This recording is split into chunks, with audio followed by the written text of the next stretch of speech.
कुछ और बोल, वो भी निकाल दूंगा। आप भी निकाल दो।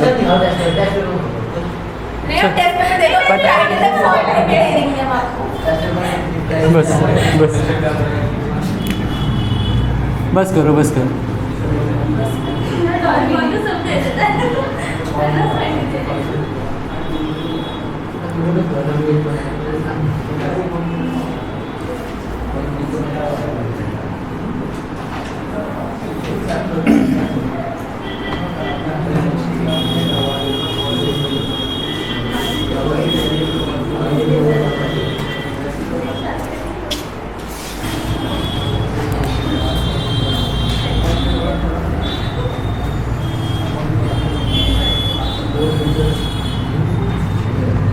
चलो भाई बस बुक बंद कर लो, बोर्ड पे देखो।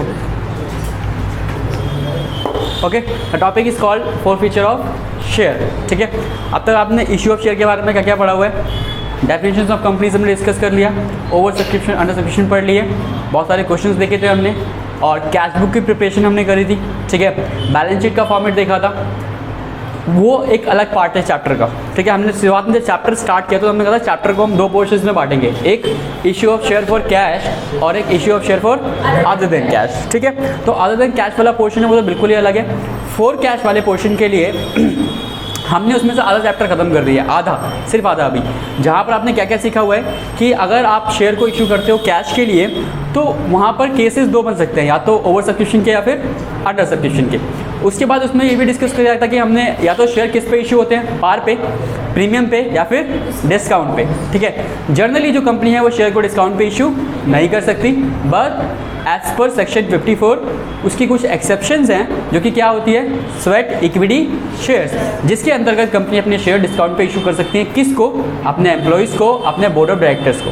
ठीक है, इसके अलावा हमने डिस्कस किया था कि अगर कोई शेयर होल्डर आपके शेयर के पैसे पे करने में डिफ़ॉल्ट कर देता है तो that amount is known as arrear. उसे क्या बोलते हैं? एरियर, यानी कॉल्स इन एरियर। ठीक है, वो कॉल्स इन एरियर एप्लीकेशन पे नहीं आ सकता, सिर्फ किस पे आएगा? अलॉटमेंट पे या फिर आपकी जो कॉल्स होती है। ठीक है, एप्लीकेशन तो एडवांस मनी होती है जिस पर एरियर तो आ ही नहीं सकता। ठीक है, तो वहीं से इस चैप्टर को कंटिन्यू किया जाएगा जहाँ पर टॉपिक है four feature of share. Four feature का मतलब होता क्या है? बेसिकली फोरफीट करना का मतलब होता है जब्त करना, हिंदी में से बोलते क्या करते हैं? जब्त करना। बेसिकली जब आप कुछ परचेज़ करने जाते हो, जैसे कि हम लोग कोई हाउस परचेज़ करने जा रहे हैं जनरली, तो हाउस अगर आप परचेज़ करने जाते हो तो सबसे पहले आप उसको पे करते हो एक टोकन मनी। कभी देखा है चीज़, सुना है टोकन मनी के बारे में? नहीं सुना। टोकन मनी बेसिकली होता क्या है? It is an advance money.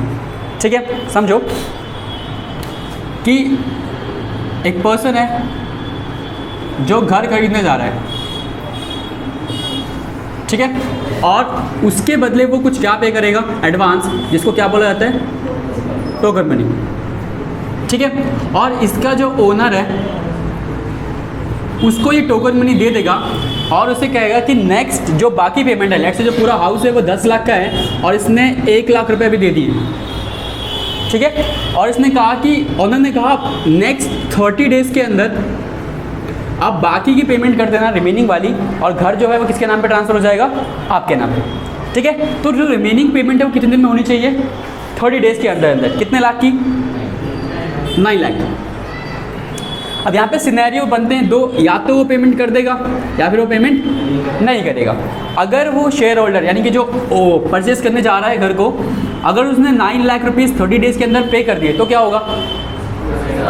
तो सिंपली वो पैसे ओनर को मिलेंगे और जो घर है उसके नाम पे ट्रांसफ़र हो जाएगा। ठीक है, लेकिन अगर ये बंदा 9 लाख रुपए जो है वो 30 डेज़ के अंदर नहीं पे करता, तब क्या होगा? तो पता क्या होगा सिनेरियो क्या होगा तब? तो 1 लाख भी नहीं देगा और तब ये ओनर जो होगा 1 लाख इसके देगा नहीं, ये फोरफीट कर लेगा उसको। सिंपल सा यही कॉन्ट्रैक्ट होता है बीच में कि जब आप एडवांस मनी पे करके जाते हो, टोकन मनी पे करके आते हो, तो वो टोकन मनी आपको रिफंड नहीं होगी। वो रिफंड सिर्फ एक ही केस में होगा, जिस केस में ओनर मना कर दे सेल करने से। ओनर क्या कर दे? मना कर दे सेल करने से। लेट्स से ओनर को बेटर डील मिल गई, अब ये घर कितने का बिक रहा है? 20 लाख का, तो क्या ओनर इसको 10 लाख का बेचेगा? नहीं बेचेगा, और उसको इसकी टोकन मनी रिफंड कर देगा। बट चालू ये पागल ये भी नहीं है, कहेगा मैंने कितने दिए थे? 1 लाख, तो मैं 1 लाख लूँ क्यों? तो टोकन मनी वापस होगी तो कितनी होगी? डबल वापस होगी, यानी 2 लाख मिलेगी। तो कॉन्ट्रैक्ट कोई भी कैंसिल करेगा लॉस दोनों तरफ से होगा। अगर ये कैंसिल करेगा तो इसके 1 लाख डूब जाएंगे, ये कैंसिल करेगा तो इसको 1 लाख डबल देने पड़ेंगे। ये क्लियर है? तो अगर ये डिफॉल्ट करेगा तो इसका जो टोकन मनी है वो क्या हो जाएगी, फोरफिट हो जाएगी और इसको पैसे नहीं मिलेंगे। ठीक है, क्या हो जाएगी, फोरफिट हो जाएगी। ये समझ में आया? सेम एग्जांपल अगर मैं हाउस को उठा के क्या कर दूँ इसको, शेयर्स, अब ये क्या हो गया, शेयर हो गया, और ये जो ओनर है ये क्या बन जाएगी, कंपनी। ठीक है, अब इसने ये जो एडवांस मनी दिया टोकन मनी, इस टोकन मनी को मैं रिप्लेस कर सकता हूँ किसी वर्ड के साथ, नाम बताओ। ये टोकन मनी किस वर्ड के साथ रिप्लेस होगी, application money. That advance money is known as application money. तो ये जो एडवांस ये देगा इसे क्या बोलेंगे, एप्लीकेशन मनी। ठीक है, अब और ये जो बाकी के पैसे बच गए ये क्या हो गए, अलॉटमेंट और कॉल्स। उसकी भी टाइमलाइंस होती हैं, 1 महीने बाद, 2 महीने बाद, जो भी टाइमलाइंस होती है हमें उससे मतलब नहीं है। ठीक है, अब अगर इसने, इस शेयर होल्डर ने अगर अलॉटमेंट्स और कॉल्स नहीं दी और कंपनी ने मांगा उससे, फिर भी उसने डिफ़ॉल्ट कर दिया, तो उसकी जो एप्लीकेशन है वो क्या हो जाएगी, फोरफिट हो जाएगी और उसको शेयर भी नहीं मिलेगा, उसको शेयर भी अलॉट नहीं होगा। लेकिन अगर वो अलॉटमेंट और कॉल्स दे देगा तो केसेस खत्म हो जाएंगे और शेयर किसके नाम पे ट्रांसफ़र हो जाएगा, इस शेयर होल्डर के नाम पे। कहानी क्लियर है कि अगर वो एडवांस देने के बाद बाकी की कॉल्स की पेमेंट कर देगा तब तो शेयर इसके पास ट्रांसफ़र हो जाएंगे, लेकिन अगर वो किसी कॉल में कॉल में डिफ़ॉल्ट कर देता है और वो कॉल के पैसे नहीं देगा तो उस केस में जो उसकी एप्लीकेशन मनी है वो क्या हो जाएगी, फोरफिट हो जाएगी। ठीक है, क्या हो जाएगी, फोरफिट हो जाएगी। अब क्वेश्चन यहाँ पर 11th के बेसिस पे तुमसे ये पूछा जाएगा कि मुझे बताओ ये जो पैसा कंपनी ने फोरफिट किया है ये कंपनी के लिए क्या है, प्रॉफिट। एक तरीके का प्रॉफिट ही तो है, क्योंकि एक तो उसको शेयर भी देने नहीं पड़ेंगे शेयर होल्डर को और उसके पास पैसा भी आ गया, that is known as profit. But मेरा क्वेश्चन यहाँ पर है कि प्रॉफिट कौन सा है, कैपिटल या रेवेन्यू। 10 मिनट से मैं बोले जा रहा था, मज़ा आ रहा था। अब मेरी बारी है, बताओ ये प्रॉफिट कौन सा है, कैपिटल या फिर रेवेन्यू। सोच समझ के जवाब दीजिएगा, ये प्रॉफिट कैपिटल है रेवेन्यू। कैपिटल रेवेन्यू 11th में एक छोटा सा चैप्टर था और मैंने तब भी कहा था ये आज स्टार्ट हो रहा है और ये ख़त्म कब होगा, जब तक तुम्हारी जीवन में अकाउंटेंसी रहेगी और वो चलेगा, चाहे वो एक्सपेंडिचर हो चाहे वो प्रॉफिट हो। मुझे बताओ ये प्रॉफिट कैपिटल है रेवेन्यू। तो टाइम स्टार्ट्स नाउ, 30 सेकेंड्स। सुन रहा हूँ मैं सुन रहा हूँ। कैपिटल और भाई और बताओ बताओ बताओ, कैपिटल या रेवेन्यू। पहले आते तो ये सोच रहे हैं कैपिटल रेवेन्यू होता क्या है, पहले मुझे बताओ, उसके बाद मैं आंसर दूंगा। आधों को तो ये समझ में नहीं आया कि कैपिटल प्रॉफिट कौन सा होता है, रेवेन्यू प्रॉफिट कौन सा होता है, जबकि उस दिन हम जब पढ़ रहे थे एंट्रो तब भी मैंने आपको समझाया था ये चीज़। But capital profit, revenue profit, बोलो भाई, बोलती बंदों की तुम्हारी पूछा कैपिटल रेवेन्यू। नहीं ये करना ही नहीं है, इसका ऑप्शन ही नहीं है। Option 1 is capital and option 2 is revenue. पूछा, अरे कुछ भी मार दो तो कुछ नहीं होगा, नंबर नहीं कटेंगे। चलो मार, कुछ ऐसे नहीं हो सकता ऐसे सबके समझ, पर तो मैं गलत ही समझूंगा। कैपिटल ऐसा कौन सा ऑप्शन है, इसको बोला जाता है paralanguage. Terminology is known as paralanguage. जब आप अपनी बॉडी से कोई मूवमेंट कहते हैं तो उसको लैंग्वेज की में पैरा लैंग्वेज बोलते हैं। एथिक्स में पढ़ने को मिलता है। चलो बताओ यार, दैट वेलकम। अब मुझे आंसर दो। चलो बाद में, अभी छोड़ दो वो बाद में, पहले ये that is more important. Capital revenue, capital, हाँ इनके साथ जाएंगे कैपिटल। और कोई है, कोई जानने वाला बताओ वो। Public poll, public poll, capital revenue वाला। Vipin capital revenue, capital. Saurabh capital. बैती गंगा में सभी हाथ धोएंगे।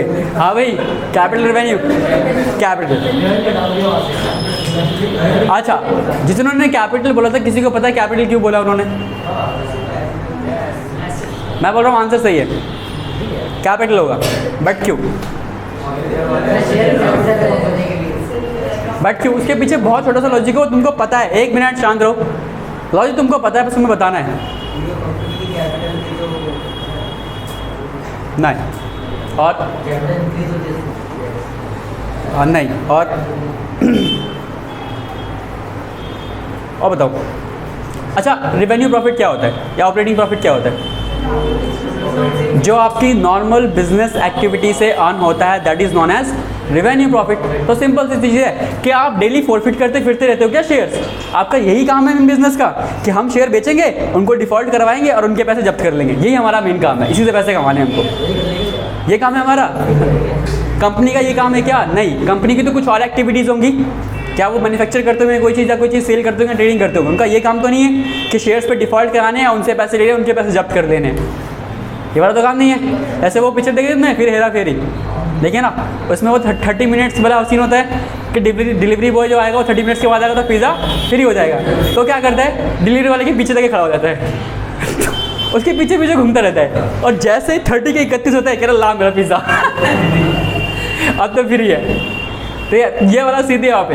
तो कहने का क्या मतलब है कि जो प्रॉफिट कंपनी का हुआ, ये कौन सा प्रॉफिट होगा? कैपिटल प्रॉफिट, क्योंकि ये जो एक्टिविटी है ये नॉन ऑपरेटिंग एक्टिविटी है। कौन सी एक्टिविटी है? नॉन ऑपरेटिंग एक्टिविटी है, ठीक है। और ये प्रॉफिट जो है कंपनी ट्रांसफर करती है, मैं आगे बढ़ाऊंगा आपको आराम से, कैपिटल रिजर्व के अंदर। क्योंकि आपको पता है जो कैपिटल रिजर्व होते हैं वो कौन से प्रॉफिट से बनते हैं? कैपिटल प्रॉफिट से। हैंस जो प्रॉफिट है आगे इसका कुछ और भी यूज़ होता है, और यूज़ करने के बाद से जो पैसा बच जाएगा वो कहाँ ट्रांसफर हो जाएगा? कैपिटल रिजर्व, ठीक है। तो फॉरफीचर का प्रोसेस समझ में आ गया आपको कि कैसे होगा। अगर कोई शेयर होल्डर डिफॉल्ट करता है तो उसकी जो एप्लीकेशन मनी है वो क्या हो जाएगी? फॉरफिट।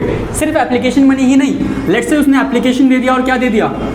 अलॉटमेंट दे दिया, और कॉल नहीं दे पाया बेचारा, तो अब उसकी कॉल के चक्कर में उसकी अलॉटमेंट के पैसे भी जाएंगे और एप्लीकेशन के पैसे जाएंगे। मतलब जितने पैसे वो दे देगा और जो भी बच गया, चाहे उसने 3 कॉल दे दी, 1 कॉल बची है, उस एक के चक्कर में वो 3 के पैसे डुबा बैठेगा, उसको शेयर भी नहीं मिलेंगे। हाँ ठीक है, ये बात क्लियर है। चलो नोट करना है, किसी को नोट करो फटाफट से, कर दो नोट कर ही दो, काम आएगा। आर्टिस्ट बना करो, ड्राइंग बनाया करो मेरी तरह, इतना मस्त। अच्छा मुँह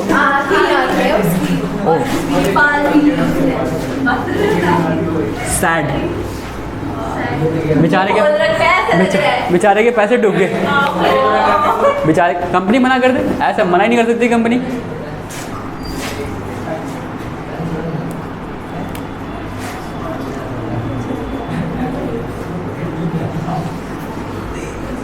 बोर्ड पे देखो अब,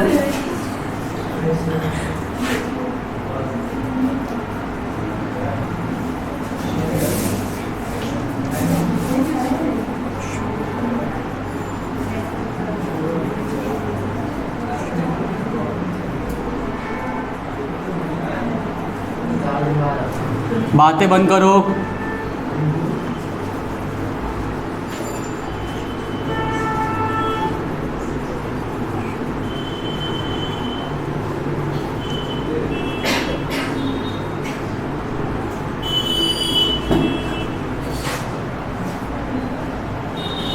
चलो, तो जब आपको क्वेश्चन आएगा फॉरफीचर ऑफ शेयर का, तो आपको वो क्वेश्चन को कैसे करना है अटैम्प्ट करने के लिए, सबसे पहले आपको चेक करना है कि जो क्वेश्चन है, यानी कि जो क्वेश्चन आपके पास आया है उसमें जो शेयर्स इशू हो रहे हैं वो पार पे इशू हो रहे हैं या फिर प्रीमियम पे इशू हो रहे हैं। सबसे पहले आपको ये कंडीशन चेक करनी है, ठीक है। जब भी आपके पास फॉरफीचर के क्वेश्चन आएगा तो आपको हमेशा सबसे पहले चेक करना है कि वो शेयर जो है ओरिजिनली किस पे इशू हुए थे, पार पे इशू हुए थे या फिर प्रीमियम पे इशू हुए थे, क्योंकि यहाँ पर डिस्काउंट तो है नहीं, ठीक है। डिस्काउंट वाला केस तो है ही नहीं, तो शेयर सिर्फ 2 ही चीज़ पे इशू होंगे, या फिर किस पे होंगे? पार पे या फिर प्रीमियम पे, ठीक है। पहली कंडीशन यही चेक कर रहा है, क्योंकि दोनों के लिए जो ट्रीटमेंट्स हैं वो अलग अलग रहेंगी। क्लियर? पहले मैं पार वाला समझा रहा हूँ आपको। देखो, तो जब आपको शेयर इशू एट पार रहेगा तो उस केस में आपके पास क्या जनरल एंट्रीज आपको पास करनी है? सिर्फ फॉरफीचर की एंट्री में पास करा रहा हूँ आपको। देखो, जब आप कैपिटल इशू करते हो तो कैपिटल क्रेडिट होती है, डेबिट होती है? जब आप शेयर कैपिटल इशू करते हो तो शेयर कैपिटल क्रेडिट होती है, डेबिट होती है? एक सुर में आवाज़ मिलना चाहिए मुझे। हाँ, कुछ भी नहीं समझ में आया। तेज से बोलो, क्रेडिट या डेबिट? क्रेडिट ना, कोई डेबिट वाला है? क्रेडिट क्यों होती है? Capital public company capital issue कर रही है, तो वो कैपिटल पब्लिक के लिए, कंपनी के लिए क्रेडिट क्यों होती है, डेबिट क्यों नहीं होती? क्योंकि वो क्या होती है? लाइबिलिटी होती है। क्योंकि जो पैसा कंपनी पब्लिक से ले रही है, it is liability for that, ठीक है। तो उसके लिए हमेशा क्या रहेगी? क्रेडिट। तो फॉरफीचर का मतलब क्या है कि अब कंपनी जो शेयर है वो क्या कर रही है, उसको डिस्ट्रीब्यूट कर, यानी कट कर रही है, शेयर फॉरफिट कर रही है। फॉरफिट करने का मतलब क्या होता है? जब्त करना। तो जो पहले उसको शेयर कैपिटल इशू करी गई थी क्रेडिट पे, अब जब आप उसको कैंसिल करना, क्या करना पड़ेगा? डेबिट करना पड़ेगा, ठीक है। जब आप शेयर्स को इशू करोगे तो क्या करोगे?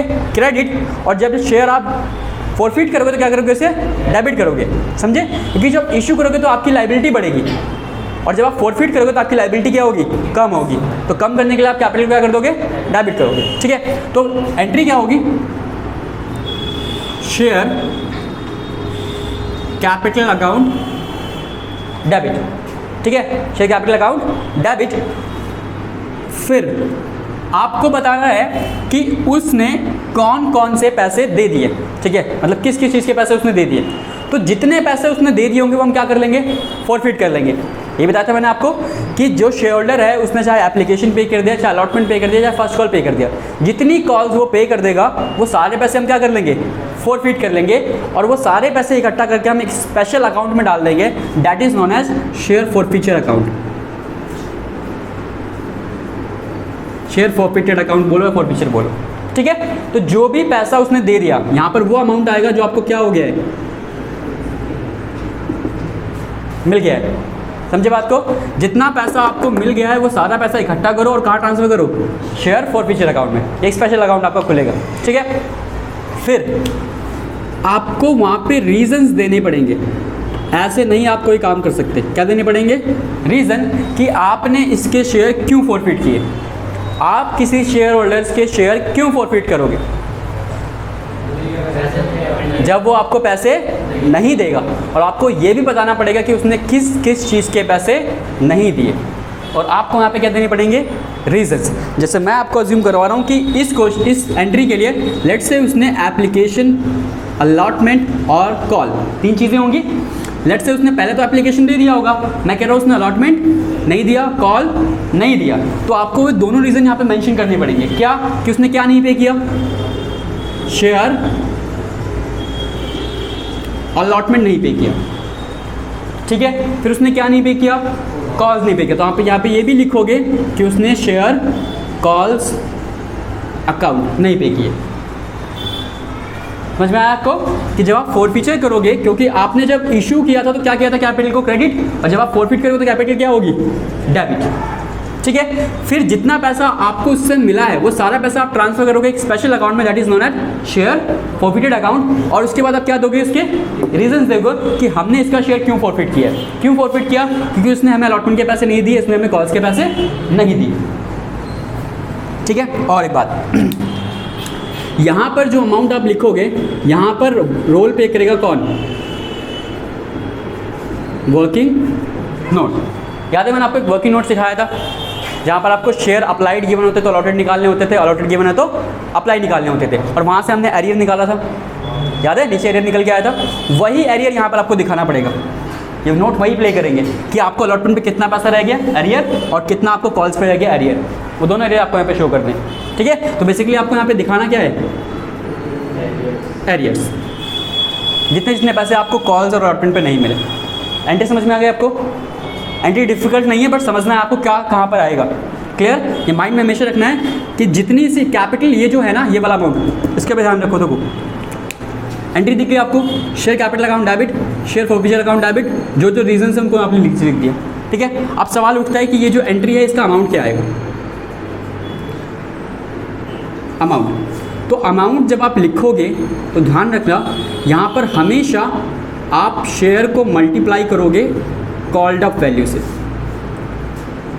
किससे मल्टीप्लाई करोगे? कॉल्ड अप से। कॉल्ड अप सिखाया था हमने लास्ट क्लास में, आपको आए थे जो लास्ट क्लास में? लास्ट क्लास में आए थे ना, प्रेजेंट हुए थे। क्या होता है कॉल्ड अप? कॉल्ड अप क्या होता है? That is not called up, that is not paid up बेटा। पढ़ लो, अभी बोल रहा हूँ पढ़ लो।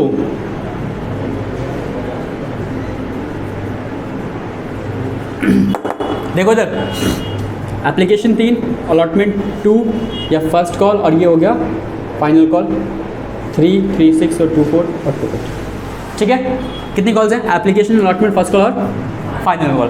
कंपनी ने एप्लीकेशन मांगी, शेयर होल्डर ने पे करी। कंपनी ने अलॉटमेंट मांगी, शेयर होल्डर ने पे करी। कंपनी ने फर्स्ट कॉल मांगा, शेयर होल्डर ने नहीं पे किया। कंपनी ने फाइनल कॉल मांगी ही नहीं, नॉट कॉल्ड। ठीक है, कंपनी ने फाइनल कॉल मांगी ही नहीं। तो मुझे बताओ कॉल्ड अप कितना है? 3 to 5 और 3, 8। कंपनी ने कितने रुपए मांगे? 8 रुपये। जितने रुपए कंपनी मांगेगी उतना ही क्या होगा? Called up.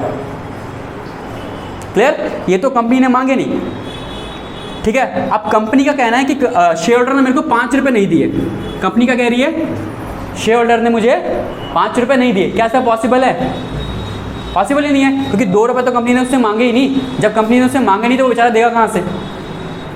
वो तो आप एरियर में काउंट ही नहीं कर सकते। एरियर में क्या काउंट होगा? जो कंपनी ने मांगे हैं और जो कंपनी को मिले नहीं है, वो एरियर में आएगा। जो चीज़ कंपनी ने मांगी ही नहीं है वो शेयर होल्डर कैसे दे देगा? क्या कंपनी ने 2 रुपये मांगे थे तो शेयर होल्डर देगा भी तो नहीं ना, फिर एरियर में आओगे अभी नहीं। तो एरियर में कौन सा पैसा आएगा? जो कंपनी क्या करेगी? मांग लेगी। अब देखो कंपनी ने मांगे कितने थे? 8 रुपये। उसने कितने दे दिए? 5। ये 5 उसने दे दिए, ये 3 उसने नहीं दिए। तो ये क्या है? एरियर। और ये क्या है? Paid up. ये क्या है? Paid up. और ये क्या है? Called up. कहानी क्लियर है? कॉल्ड अप, पेड अप और एरियर। बस यही 3 अमाउंट आपको ढूंढने हैं हर क्वेश्चन में। कॉल्ड अप कितना है, पेड अप कितना है और एरियर कितना है। ठीक है, देखो जब आप डेबिट करोगे तो किससे डेबिट करोगे? जितने भी शेयर्स होंगे, और किससे मल्टीप्लाई करोगे? इससे कॉल्ड अप से। यानी यहाँ पे कितना आएगा? 8। फिर शेयर जितने हम फॉरफिट करेंगे, जितना हमें पैसा मिल गया, कितना मिला?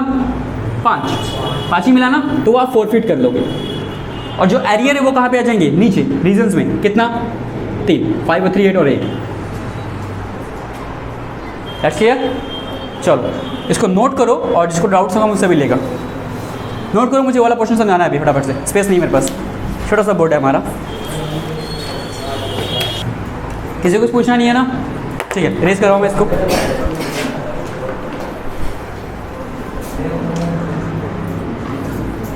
अब ये याद रखना, कॉल्ड अप पेड अप वाली चीज़ें।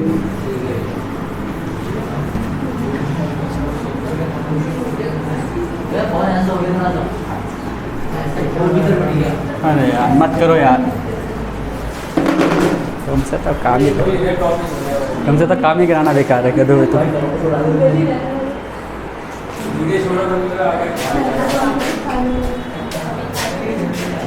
चलो बस इधर देखो। बस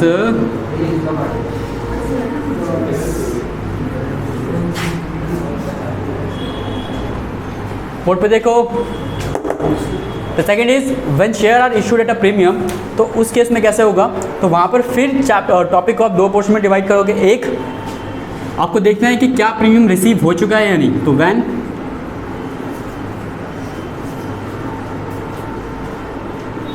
प्रीमियम इज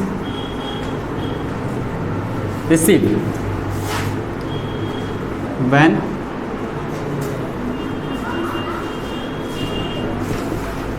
प्रीमियम इज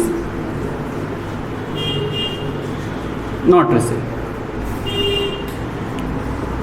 ठीक है, तो जब आप फॉरफीचर का क्वेश्चन आएगा तो आप इसको 3 पोर्शन में डिवाइड कर लोगे। पहला, सबसे पहले देखना है कि क्या क्वेश्चन पार पे इशू है या फिर प्रीमियम पे इशू है। अगर वो पार पे इशू हुआ है तो आप वही वाली एंट्रीज पास करोगे जो आपने अभी सीखी हैं।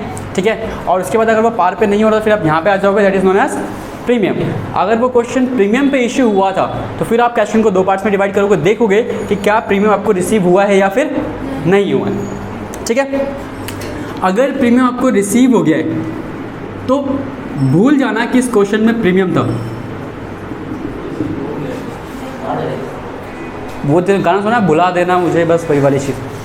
तो जब क्वेश्चन में प्रीमियम होगा और आपको प्रीमियम रिसीव हो चुका है, बोर्ड पे देखो, अगर क्वेश्चन में प्रीमियम है और वो प्रीमियम आपको ऑलरेडी रिसीव हो गया है तो भूल जाना है कि क्वेश्चन में प्रीमियम था। हम सोचेंगे कि क्वेश्चन में प्रीमियम था ही नहीं। मतलब कि ये जो क्वेश्चन है ये प्रीमियम का ना रह के किसका बन जाएगा, पार का। असलियत में वो क्वेश्चन प्रीमियम का ही है, ठीक है।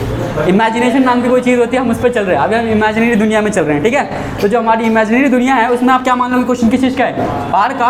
और यहाँ पे जो जर्नल एंट्री होगी वो सेम वैसे ही होगी जैसे पार की हुई थी, एग्जैक्ट वैसे ही, ठीक है। अभी आपको लिखवाऊंगा एंट्री, क्लियर। तो अगर प्रीमियम रिसीव हुआ तो क्या करना है, उसको बोल देना है, बुला देना है, ठीक है। प्रीमियम खुद ही बोल देगा बुला देना मुझे, और अब जीना है तुझे मेरे बिना, ठीक है। चलो इधर देखो, अब कैसे पता लगाओ कि प्रीमियम रिसीव हुआ है या नहीं रिसीव हुआ है, क्लियर। तो लेट्स से अज्यूम करते हैं क्वेश्चन एप्लीकेशन अलॉटमेंट और फर्स्ट कॉल का है, ओके।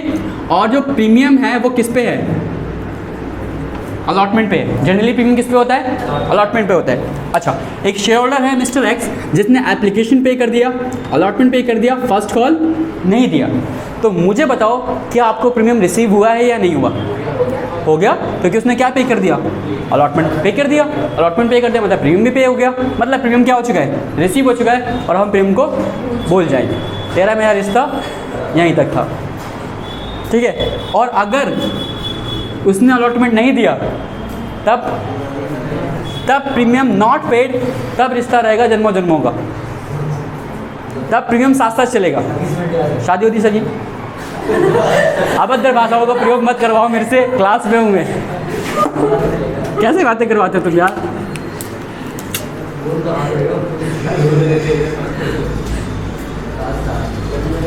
ठीक है, हम साथ साथ, ठीक है, जन्म जन्म ज़्यादा हो जाएगा। चलो बस करो, गंदे बच्चे हो तुम। बोर्ड पे देखो, बोर्ड पे देखो, बोर्ड पे। ओके, तो एंट्री क्या सीखी थी हमने अभी, शेयर कैपिटल अकाउंट डेबिट, ठीक है। शेयर कैपिटल अकाउंट डेबिट, और टू कौन से अकाउंट में पैसे ट्रांसफर होंगे, फॉर फीचर, ठीक है, to share feature account, okay.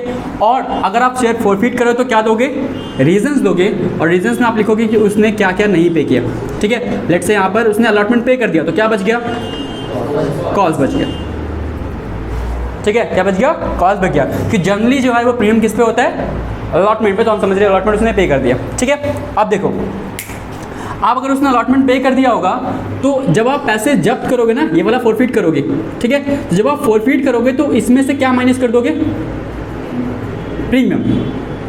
Premium आपको यहाँ पे नहीं लेना, मैंने कहा प्रीमियम को क्या कर देना है, भूल जाना है। प्रीमियम आप यहाँ पे भी नहीं लोगे और प्रीमियम आप यहाँ पर भी नहीं लोगे, समझ में नहीं आया सर। देखो, application allotment first call, application 2 रुपये का है, अलॉटमेंट 5 रुपये का है, और ये हो गया लेट्स से 4 + 1 4 to 6, और ये कितने का है, 4। यानी शेयर जो आपके 10 + 1 का, समझ में आ रहा है आपको। 10 रुपये का एक शेयर और 1 रुपये क्या है, प्रीमियम के। शेयर होल्डर ने एप्लीकेशन पे कर दिया, शेयर होल्डर ने अलॉटमेंट पे किया है, और फर्स्ट कॉल उसने पे नहीं किया। अब मुझे इतना बताओ इसमें कॉल्ड अप कितना है, यानी कंपनी ने कितने रुपये मांगे हैं, कंपनी ने पूरे मांगे 10, 11 नहीं 10, कितने मांगे 10। तो 1 रुपये प्रीमियम वाले जो हैं वो इंक्लूड नहीं होंगे ऊपर, यहाँ पर प्रीमियम आप नहीं लोगे। कितने लोगे, सिर्फ 10 लोगे। कितने लोगे, 10। बोर्ड पे देखो, उसने दिए कितने हैं, 5 अलॉटमेंट पे, 2 एप्लीकेशन पे, टोटल कितने दिए, 7। लेकिन आप उसके 7 फॉरफिट नहीं कर सकते, क्यों, क्योंकि उसमें 1 रुपये किस चीज़ का है, प्रीमियम का। अगर आपने ऊपर प्रीमियम नहीं लिया था तो आप नीचे भी प्रीमियम नहीं लोगे। मतलब प्रीमियम का क्या करना है, बोलना है तो पूरे तरीके से बोलो। करेक्ट कर पा रहे हो, बोलना है तो पूरी तरीके से बोलो, आधी दूरी में क्या रखा है, ठीक है। तो यहाँ पर भी आप प्रीमियम नहीं लोगे और यहाँ पर भी आप प्रीमियम नहीं लोगे।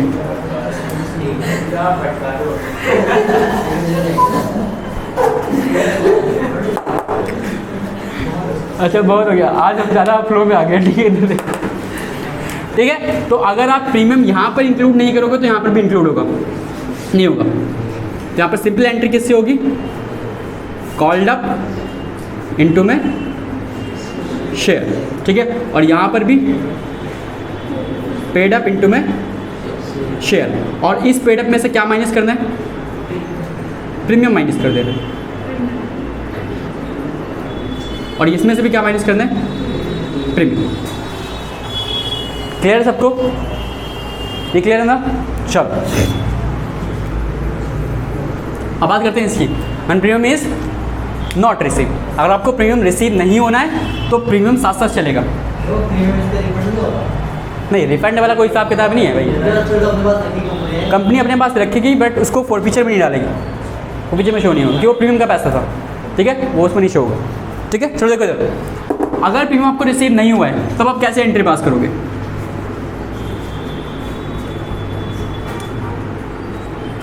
Share capital account debit to share forfeiture account, ठीक है। Share capital account debit to share forfeiture account, और उसके बाद आप क्या दोगे? रीजन दोगे। तो हम समझिए अलॉटमेंट पे था तो उसने अलॉटमेंट नहीं पे किया तो शेयर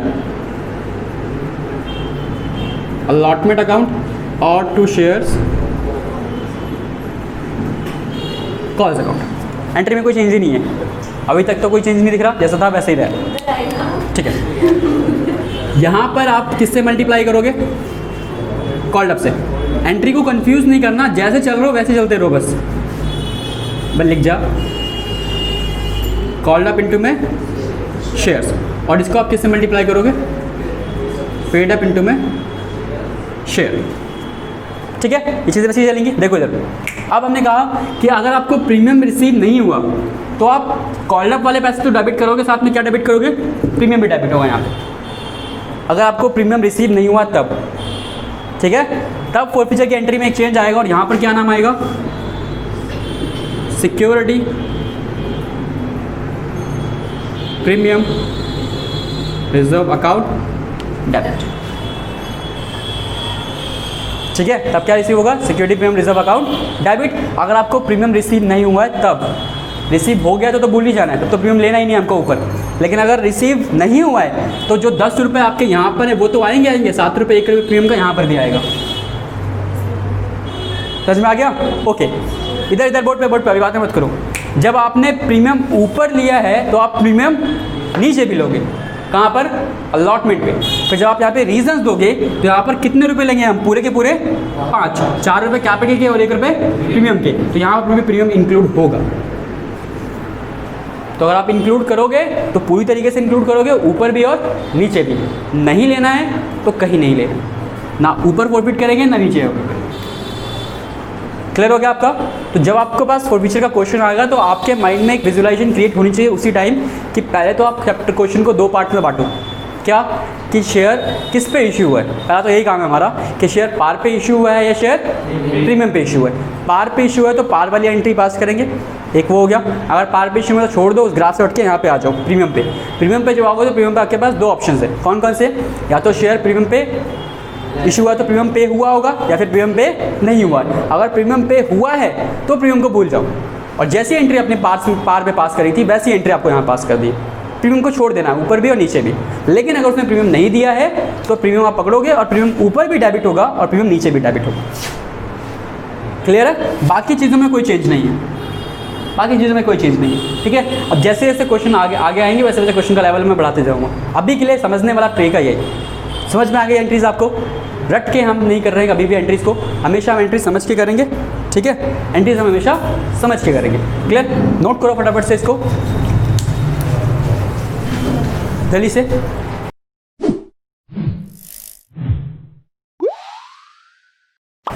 और दैट्स इट, आज की क्लास के लिए इतना ही रहेगा। इसको नोट कर लो और अभी किसी को डाउट रहेगा तो मुझसे पूछ के जाना।